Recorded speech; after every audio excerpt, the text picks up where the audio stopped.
bonjour à toutes et à tous. Nous sommes ici pour entendre les propos d'un des plus grands spécialistes dans les domaines de la sociologie du droit et dont l'œuvre est une source incontournable pour les études de la judiciarisation des rapports sociaux.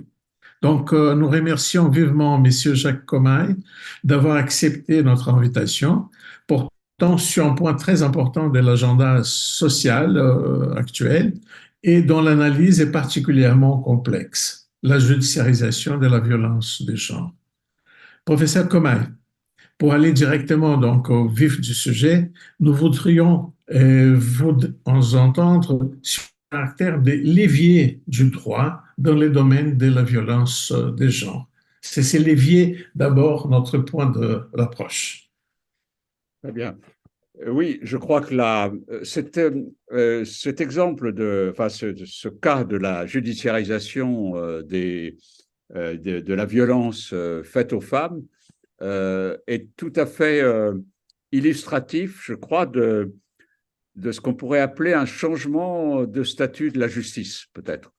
C'est-à-dire, en quelque sorte, et c'est ce que j'évoque notamment dans mon dernier livre, L'esprit politique des savoirs, quand je parle du droit, on est passé d'une conception, on dirait, du droit comme l'instrument d'une régulation politique par le haut des sociétés, et donc où le droit impose, la justice fonctionne en surplomb. Elle est d'ailleurs, la représentation de la justice sont très caractéristiques, l'architecture des palais de justice, c'est-à-dire le citoyen est mis à distance, il est mis dans une situation passive, en quelque sorte, de sujet de droit. Donc le citoyen est mis dans une position de dépendance, il est sujet, il n'est pas acteur du droit et de la justice.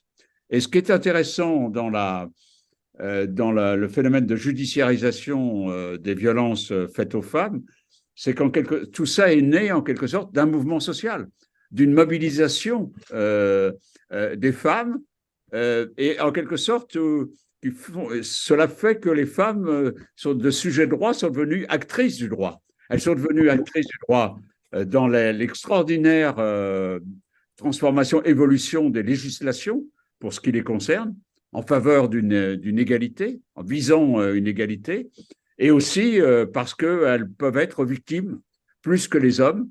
Et donc, en quelque sorte, le droit, d'une part, et la justice, d'autre part, ont été dans l'obligation de prendre en compte des effervescences qui venaient de la société, qui venaient de ces mouvements féministes et qui ont obligé à faire évoluer le droit et qui obligent la justice à se saisir de situations auxquelles dont elle ne se saisissait pas auparavant. Et je crois que c'est donc c'est à la fois un phénomène au plan social extrêmement important, au plan politique extrêmement important, c'est-à-dire on prend en compte que le fait que les femmes sont plus que les hommes exposées aux violences, et d'autre part au plan théorique, dans la mesure où cela est illustratif en quelque sorte, ce phénomène de judiciarisation et de changement du droit en faveur des femmes et d'une égalité, au moins formelle, montre en quelque sorte que le système de régulation sociale, juridique et politique se modifie et qu'en quelque sorte, il est obligé de prendre de plus en plus en compte ce qui vient du bas, ce qui vient des effervescences de la société et des mouvements, donc des mouvements sociaux, des mobilisations sociales qui se produisent au sein de la société et qui deviennent en quelque sorte, les individus et les citoyens, par l'intermédiaire de ces mobilisations, deviennent partenaires en quelque sorte de la production du droit et deviennent partenaires du fonctionnement de la justice. Ils y sont acteurs d'une certaine façon. Et on le voit aussi en ce qui concerne les phénomènes d'inégalité faites aux femmes, la violence qu'elles subissent, dans le fait qu'elles vont se saisir de la justice comme une arène politique. C'est pas seulement quand elles saisissent la justice, ce n'est pas simplement pour obtenir satisfaction par rapport à ce qu'elles ont subi, mais c'est aussi qu'elles mettent le problème des inégalités des femmes et des violences qu'elles subissent dans l'espace public, comme une question importante dans l'espace public. Et merci. C'est justement sur ces points, sur l'idée d'arène, que j'aimerais bien revenir. Professeur Koumaï, il est de notre intérêt aussi connaître votre réflexion sur les limites et les possibilités de l'intervention judiciaire dans les domaines des violences de genre. En fait, je voudrais partager avec vous très rapidement ce que nous avons identifié dans nos recherches ethnographiques de notre réseau. C'est le caractère d'arène, justement, mais dans le sens où cette arène, c'est un endroit où c'est un espace, disons, des luttes encore pour la construction des rapports des genres. C'est-à-dire qu'en fait, les genres, c'est aussi construit dans les processus judiciaires. Et pour ça, on voit une dispute et on appelle ça aussi un côté arène. Hein. C'est d'un côté d'une façon positive parce que finalement, c'est aussi une possibilité de revoir des rapports des genres, mais c'est aussi, et ça on a vu très particulièrement dans les procès et dans les cours, on a vu aussi un renforcement de certaines moralités vis-à-vis de l'idée de la conjugalité et des rapports d'intimité. Donc là, une construction de rapports des genres qui reproduit aussi un modèle dominant dans la société. Donc, quelles seraient les limites et les possibilités, disons, de cette approche par la judiciarisation dans les cas de violences de genre? De plus en plus, le droit prenne en compte très fortement ces situations d'inégalité. Je crois que de ce point de vue-là, au niveau international, on voit bien une évolution effectivement du droit en faveur d'une plus grande égalité et puis aussi en faveur de la défense des femmes victimes notamment de violences. Donc je crois que on est dans une tendance historique qui est tout à fait positive de ce point de vue-là. Il y a une prise de conscience, une mobilisation des femmes, des mouvements féministes qui a été extrêmement positive et qui se répercute dans le droit lui-même et dans le fonctionnement de la justice. Le chemin est encore long, à mon avis. Tout n'est pas réglé. Et je crois qu'il convient, par exemple, d'analyser pour nous, chercheurs, notre responsabilité, c'est d'analyser ce que sont encore les obstacles dans la réalité des situations de violence faites aux femmes. Et il convient que nous fassions une analyse critique, dans le sens positif du terme, des insuffisances encore de la part des institutions et de la part notamment de l'institution de justice. J'avais, il y a un certain temps, été membre d'un jury de thèse sur précisément le traitement judiciaire des violences faites aux femmes en France. Et ce qui apparaissait, c'est quand même encore une grande lenteur de la justice, une résistance à l'égard de la prise en compte de ces situations de violence faites aux femmes et des traitements inappropriés dans la mesure où ce que nécessitent ces situations de violence faites aux femmes, c'est un suivi. Or, d'une part, vous aviez en amont la police qui souvent classe sans suite de ces situations-là. Elle ne renvoie pas cette situation-là, tous ces cas de violence faite aux femmes à la justice. Et d'autre part, un traitement par la justice qui reste un traitement encore insuffisant, avec là aussi éventuellement des classements sans suite qui sont produits et et aucun suivi qui n'est envisagé, des structures sociales qui sont encore insuffisantes par rapport donc à la prise en compte de ce phénomène de violence faite aux femmes. Donc je crois qu'à la fois on est dans une tendance évolutive de prise de conscience, grâce d'ailleurs aux mobilisations des femmes, au mouvement féministe, mais je crois que ce mouvement-là est confronté encore à des conservatismes dans les mentalités et à des conservatismes aussi dans les institutions, et notamment dans l'institution judiciaire. Et je crois que là, en plus, il y a toujours cette conception que j'évoquais au début de notre entretien, c'est-à-dire une conception de la justice comme du droit, comme les instruments de régulation par le haut. Or, ce que souhaitent les justiciables, c'est une prise en compte des dimensions humaines, des situations réelles que vivent les individus, les sujets de droit, et par conséquent, un changement probablement de conception de la justice, qui n'est pas simplement de rendre un jugement, mais qui est d'inscrire leur action dans un processus de prise en compte par les institutions, par les professionnels, des situations qui sont faites aux femmes et qui sont des situations préjudiciables faites aux femmes. Et je crois que là, si vous voulez, il y a un ouvrage qui est sorti récemment en France qui s'appelle La justice en examen, donc un ouvrage de sociologie qui fait une sorte de bilan, en quelque sorte, du fonctionnement judiciaire et qui montre très très bien comment cette institution reste encore une institution hautaine, en quelque sorte, pas suffisamment sensible aux effervescences de la société et aux problèmes que les individus rencontrent à l'intérieur de la société. Et très souvent, le terme qui est employé par les justiciables, c'est dire c'est une justice inhumaine. C'est une justice qui n'est, voilà, qui fonctionne très très bien dans le formalisme, mais pas encore bien dans la prise en compte réelle des phénomènes humains auxquels elle est confrontée.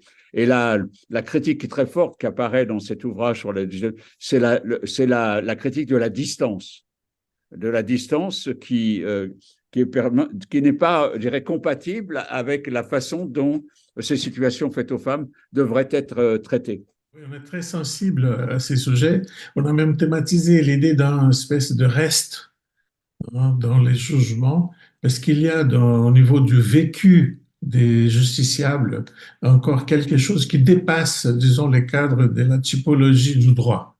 Oui, tout à Ça, fait. donc, il y a une dimension, et c'est pour ça aussi que, enfin, moi, personnellement, je m'intéresse beaucoup à la justice réparatrice, et à l'idée des médiations, c'est-à-dire trouver d'autres outils d'intervention qui pas seulement les judiciaires, parce qu'on voit aussi des limites, et c'est ça que je Oui, vous invite, disons, à réfléchir avec nous.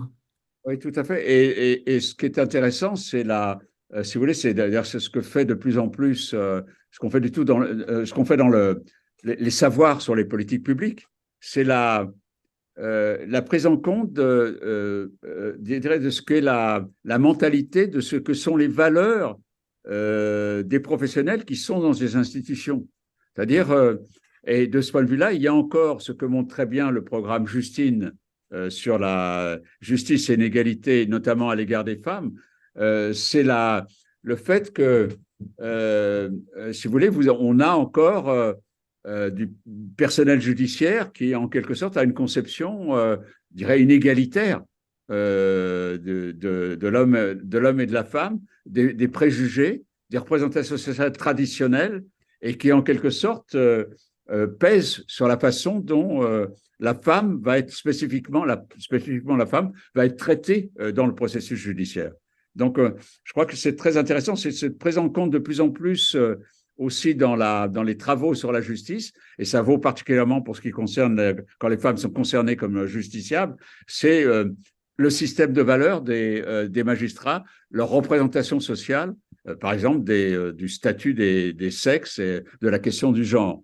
Et dans ce programme, Justine, ce programme montre très très bien qu'il reste très fortement là des inégalités dans la conception que les professionnels de justice eux-mêmes ont des rapports hommes-femmes. C'est que j'apprécie beaucoup, je tiens à partager avec celles et ceux qui nous accompagnent dans vos travaux, c'est que vous passez d'un côté d'épistémologique ou très général, comme la première question, à un côté de pratique dans la deuxième question. Et je crois que vraiment, si on ne va pas des deux côtés, je crois qu'on va manquer quelque chose d'important dans l'analyse de la judiciarisation, pas seulement la violence des genres, mais plutôt en général l'action judiciaire. Moi, je pense, si vous permettez, euh, très sincèrement, que les transformations qu'on observe dans la régulation politique des sociétés, sociale, juridique et politique des sociétés, euh, la mobilisation des femmes, la mobilisation, les mouvements féministes euh, ont une très très grande valeur heuristique. Ils nous permettent de comprendre au-delà du traitement, du statut qui est fait aux femmes dans nos sociétés. Ça montre très très bien quelles sont encore les défauts, les faiblesses, les insuffisances des institutions et des professionnels.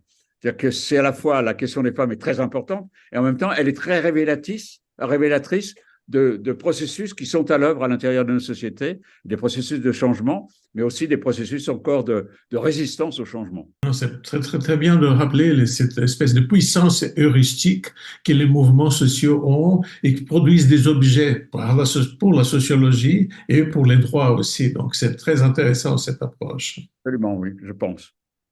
Et professeur Comay, en fait, pour revenir plutôt maintenant une vue d'ensemble, ce qui m'a beaucoup touché dans vos travaux, c'est l'idée que une lecture particulière que vous faites sur la judiciarisation, c'est qu'elle a assumé une forme contemporaine un peu différente. Vous parlez même d'une forme et d'une expansion du droit et une mutation de la légalité. Un cadre où vous dites, j'apprécie beaucoup l'idée, la règle d'or de la régulation sociale devient les contentieux. Je me bien, et je crois que c'est assez important pour nous aussi, de comprendre cet encadrement par rapport au contexte des violences de genre. Est-ce que vous pouvez nous aider donc l'idée de l'expansion et la mutation de la légalité et aussi cette règle d'or qui est les contentieux? Comment vous voyez cet ensemble, disons cette vue d'ensemble de la judiciarisation par rapport à l'encadrement des violences de genre? Oui. Merci, c'est une belle question qui nécessiterait beaucoup d'heures d'échange entre nous. Moi, je crois que là, effectivement, il y a un phénomène de juridicisation et un phénomène de judiciarisation. Et probablement cette place croissante que prennent le droit et la justice, notamment, a une signification sociologique très très forte sur le fonctionnement général des sociétés. Je crois qu'on est dans une situation, c'est particulièrement vrai pour ce qui concerne la France, où on a de plus en plus de difficultés à faire ce que les grands sociologues, les grandes figures sociologiques appelaient au moment de la révolution industrielle, de la fin du 19e, début du 20e, une situation d'anomie et l'enjeu de faire société. Donc, on est, à mon avis, dans une période historique qui est un peu équivalente à celle de la révolution industrielle. C'est celle de, effectivement, comment faire société et comment retrouver de la communauté, en quelque sorte, dans le fonctionnement des sociétés. Et c'est très caractéristique que le droit d'une part et la justice d'autre part ont pris de plus en plus d'importance. C'est-à-dire qu'elles sont investies, le droit est investi, la justice est investie en quelque sorte pour remédier à ce qui est l'énorme difficulté, l'extraordinaire difficulté actuellement de faire société dans nos sociétés contemporaines. Et donc, on le voit très très bien avec la place que prend la justice, l'investissement politique dont elle fait l'objet, qui devient une arène politique, comme on l'a dit, et on le voit bien dans cette espèce de développement de l'intervention de la justice dans les questions politiques aussi. C'est ce qu'on a appelé la judiciarisation du politique, en quelque sorte. On a un politique on a une crise de la régulation politique.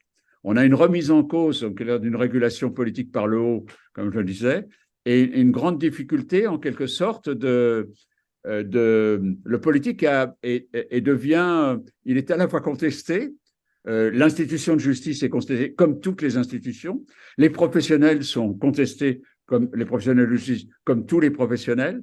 Et donc, on est en quête, en quelque sorte, de nouveaux modes de régulation. Et pour l'instant, cela se traduit par un surinvestissement sur le droit comme un instrument dans les rapports de force, les rapports de pouvoir à l'intérieur des sociétés. Et sur la justice, c'est le même, en pensant notamment, c'est très flagrant dans le domaine du politique, qu'elle va pouvoir résoudre des problèmes que le politique ne peut plus résoudre. Donc, on a vraiment le droit et la justice deviennent des éléments extrêmement importants pour essayer de comprendre quelles sont les formes prises par une crise de la régulation sociale et politique dans nos sociétés. Et d'où le retour nécessaire aux grandes figures fondatrices des sciences sociales de la fin du 19e, du début du 20e. Nous sommes dans une situation un peu équivalente d'une crise très importante des sociétés et donc de la nécessité effectivement de se pencher. Le droit et la justice, de ce point de vue-là, sont des fantastiques révélateurs précisément de cette crise, notamment en considérant les surinvestissements dont le droit fait l'objet et la justice fait l'objet. Voilà. En fait, une analyse, comme je disais, historique et qui nous montre bien, disons, la portée de vos ouvrages, parce que là, on est vous parlez d'une crise de la régulation sociale, on parlait apparemment juste du droit, mais là, on est justement pour les droits, quelque chose de révélateur, et je trouve que vos analyses sont très pertinentes et nous aident beaucoup à franchir, disons, les limites de nos propres connaissances dans le domaine. Qui a d'abord été très instrumentalisé, les droits comme instrument, la fonction politique, comme on dit, du droit, mais cet instrument est vite changé et produit ses effets particuliers. Et un des effets, c'est cette idée des coproductions de la justice que je trouve très intéressante et qui m'amène aussi à penser des alternatives, comme on dit entre guillemets, aux côtés des justices réparatrices, des médiations, d'autres formes de régulation sociale. Oui, tout à fait. Et si vous permettez, il y a un aspect qui est important pour nous, c'est l'aspect épistémologique. C'est-à-dire que ces situations de crise dans laquelle nous nous trouvons, de crise de régulation politique, sociale, juridique de nos sociétés, doit nous amener à réfléchir sur le changement nécessaire de régime épistémique. Je crois que la recherche sur le droit et la justice sont souvent des recherches très enfermées dans les facultés de droit par rapport en portant un intérêt. On avait un savoir autoréférentiel en quelque sorte et on avait des conceptions de la recherche très enfermées effectivement sur le droit lui-même et en oubliant de prendre en compte la dimension sociale très importante et la dimension politique très importante qui relève notamment d'une mobilisation des sciences sociales. Donc je crois qu'on a une vraie responsabilité en tant que chercheur d'ouverture de ces savoirs sur le droit et la justice et de nouveau de considérer qu'on a là des objets qui nous obligent à avoir une vision plus générale et pas avoir des savoirs cloisonnés comme ils le sont très fortement dans le domaine juridique et des savoirs enfermés en quelque sorte autoréférentiels sur le juridique, quoi. On a la dimension de sciences sociales au sens le plus large, c'est-à-dire la sociologie, l'anthropologie, l'histoire, la science politique, doivent être en quelque sorte des savoirs qui sont mobilisés dans un nouveau régime épistémique qui prend conscience que le droit et la justice sont en partie déterminés non pas simplement par ceux qui énoncent ce que le droit doit faire, qu'ils l'écrivent, etc., mais par ce qui se passe dans la société, par les effervescences de la société elle-même. Et donc, d'où l'importance de travailler sur le droit et la justice dans une perspective aussi de sciences sociales et de décloisonnement des savoirs de sciences sociales qui se consacrent précisément à l'étude du droit et de la justice. C'est très important ce que vous dites et ça nous restitue, disons, notre propre nécessité encore de suivre un long chemin d'analyse et de participation dans l'univers politique auquel nous sommes toujours engagés. Monsieur Jacques Comaille, notre remerciement et j'espère vous dire à bientôt. Oui, merci beaucoup. Vous me permettrez 2 mots, c'est possible. Le premier, c'est sur vous parler des professionnels et les professionnels du social en quelque sorte. Et là, je crois que c'est très important C'est-à-dire que nous devons, nous, dans une perspective de recherche, les prendre en compte et éventuellement les associer en quelque sorte aux analyses que nous faisons des transformations que nous avons évoquées là dans cet entretien. Je suis très sensible, comme vous, je crois que nous avons tous les deux des collaborations avec le Québec. Et un des critères de la qualité des recherches, j'ai siégé longtemps au Fonds québécois de la recherche, c'est de prendre en compte les milieux de pratique. Les milieux de pratique, et je crois qu'ils doivent être pris en compte et associés au travail de connaissance que nous tentons de faire. C'est ma première remarque. Et ma deuxième, c'est vous remercier beaucoup de votre invitation parce que je porte un intérêt particulier à mes relations avec les collègues brésiliens, des relations qui sont toujours chaleureuses et enthousiasmantes d'une certaine façon. Donc, c'est un vrai plaisir pour moi d'avoir été invité pour cet entretien.